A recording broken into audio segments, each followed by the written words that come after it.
করছি নতুন আরেকটি ভিডিও দেখার জন্য।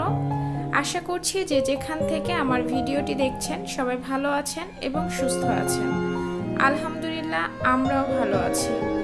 আজকে কিছু টাইম ফ্রি ছিলাম, তো ভাবলাম আমি এই যে ব্যাক কভার যেটা ফোনের সেটা ক্লিন করব, আর সাথে কিছু রাফ ইউজ যে করি সবসময় ইউজ করি যে গোল্ডের জিনিসগুলো আছে সেগুলোই ক্লিন করব। তো ভাবলাম এইটাই আপনাদের সাথে আজকে শেয়ার করি। কন্টিনিউ তো অন্যান্য অনেক কিছু শেয়ার করা হয়। তো এখানে আমি একদম ফুটন্ত গরম পানি দিয়ে দিলাম, তারপরে এখানে কাভারটা দিয়ে তার উপরেই আমি বেকিং সোডা যেটা সেটা দিয়ে দিচ্ছি, বেশ কিছুটাই দিয়েছি।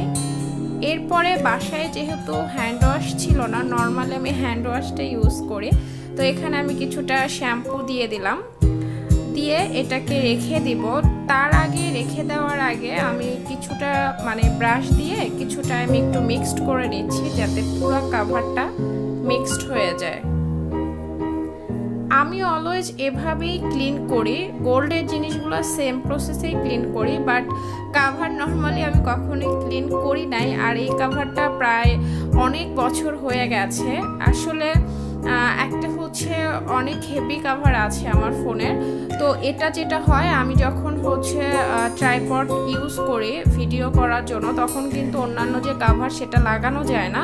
তো এই টাইপের যে কাভারগুলো থাকে সেটা দিলে কিন্তু ইজিলি বসে আর কি, ট্রাইপডে লাগাতে সুবিধা হয়, যার জন্য এটা ইউজ করি। তো এটা এত বেশি হলুদ হয়ে গেছে, এটা কিন্তু একদমই হোয়াইট কালার ছিল, তো এটা এত হলুদ হয়ে গেছে যে আমি জানি না উঠবে কিনা, তবে দেখলাম যে না, মোটামুটি ভালোই ক্লিন হয়েছে।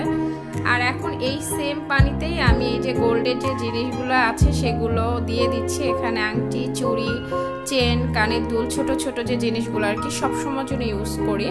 আমি কখনোই আমার মনে পড়ে না যে এগুলো আমি গোল্ডের যে দোকানগুলো আছে সেখানে দিয়ে ক্লিন করিয়েছি। আমি বাসাতেই জাস্ট একটু শ্যাম্পু দিয়ে একটু ব্রাশ দিয়ে ডলা দিলেই কিন্তু ক্লিন হয়ে যায়। আর খুব বেশি একদম কালো তো আর হয় না, পড়তে পড়তে যে একদম বিচ্ছিরি হয়ে যায় না, একটা হয় না কালো, সেরকম হয় না। তো দেখা যায় যে মাসে একবার বা 2 মাস পর 3 মাস পর একবার দুইবার করলে কিন্তু এটা ভালোই ক্লিন থাকে, সমস্যা হয় না। তো একটু ব্রাশ দিয়ে, চেন যেহেতু একটু ঘিজি ঘিজি টাইপের থাকে, তো ব্রাশ দিয়ে একটু দিলে ভিতর পর্যন্ত ময়লাটা ক্লিন হয়ে যায়। এভাবে করে কিন্তু ক্লিন করা যায়, আমি এভাবেই ক্লিন করে থাকি।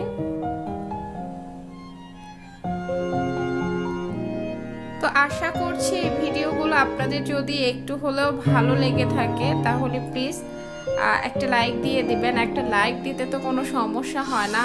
আমি দেখি যে দেখা গেল 70 জন 80 জন যতটুকুই ভিউ হোক আলহামদুলিল্লাহ, যেহেতু নতুন চ্যানেল বা ভিডিও দিতে দিতে হয়তো বা একটা সময় গ্রো হবে ইনশাল্লাহ।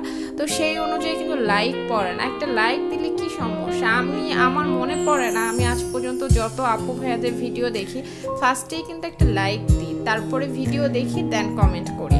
আর লাইক দিয়ে দেখলেই তো হয়, লাইক অপশনটা, লাইক দিতে তো কোনো কষ্ট হয় না। তো পারলে একটা লাইক দিয়ে দিবেন, এটাই ডিসলাইক হোক লাইক হোক যেটা দেন, ভালো লাগলে দেখি তো কমেন্ট হয় 50 জনের, কিন্তু সেই 50টা অন্তত লাইক তো ভালো লাগে দেখলেন না, কিন্তু কমেন্ট হয় অনেক, লাইকও সেই পরিমাণে হয় না। ভিউ না হয় একটা আলাদা বিষয়, যে কেউ দেখতেছে সেটা তাদের পার্সোনাল বিষয়, কিন্তু কমেন্ট যে কয়টা হয় সেই কয়টা লাইক তো দেওয়া যায়, তাই না? তো এভাবে করে আমি ক্লিন করে নিচ্ছি। তো ব্যাক কাভারটাকে আমি এভাবে অনেক টাইম ভিজিয়ে রেখেছি, আর গোল্ডে যে টুকিটাকি জিনিসগুলো ছিল সেগুলোকে আগে ক্লিন করে নিচ্ছি।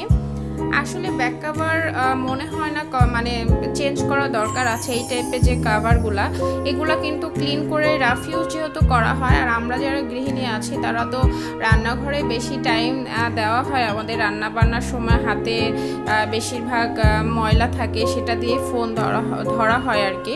তো সেই ক্ষেত্রে এই কাভারগুলো ইউজ করা উচিত। আর এটা আমার মনে হয় না যে মাসে মাসে বা পাল্টাতেই হবে এরকম কোনো বিষয়। একটা হেভি কাভার থাকলো আর এটা রাফ ইউজের জন্য, দ্যাটস ইট। তো আমি এটাকে ক্লিন করে নিচ্ছি।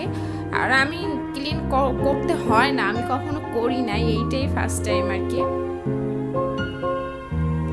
তো ক্লিন করা হয়ে গেছে। এখন আমি পানিতে ধুয়ে দেখি কি অবস্থা। গোল্ডের জিনিস তো আগে পরে আমি এভাবে ক্লিন করেছি, এটা যেহেতু ফার্স্ট টাইম, তো দেখলাম যে না অনেকটা হলুদ উঠে গেছে। তবে ঘষাঘষির ফলে কাভারে কিন্তু কিছুটা স্ক্র্যাচ পড়ে গেছে, তাও ভালো, মানে যতটা হলুদ আর বিভিন্ন দাগ ময়লা ছিল সেগুলো তো ক্লিন হয়েছে। তো এখন পানি দিয়ে এটাকে ক্লিন করে আমি মুছে নিব। আর হচ্ছে এই যে গোল্ডের জিনিসগুলো অনেক বেশি একদম চকচকা হয়ে গেছে, যদিও অত বেশি ময়লা ছিল না, তবুও মাশাআল্লাহ অনেক বেশি মানে গ্লেজ দিচ্ছিল। ক্যামেরায় অতটা বোঝা না গেলেও আমি যখন ক্লিন করেছি তখন দেখেছি আর কি। তো ভিডিওর এই পর্যায়ে আমি বিদায় নিয়ে নিচ্ছি। সবাই ভালো থাকবেন, সুস্থ থাকবেন। আজকের মতো আল্লাহ হাফেজ। আর হ্যাঁ, অবশ্যই একটা লাইক দিয়ে দিবেন, ভালো লাগলে অবশ্যই চ্যানেলটি সাবস্ক্রাইব করে পাশে থাকবেন। আজকের মতো আল্লাহ হাফেজ, আসসালামু আলাইকুম।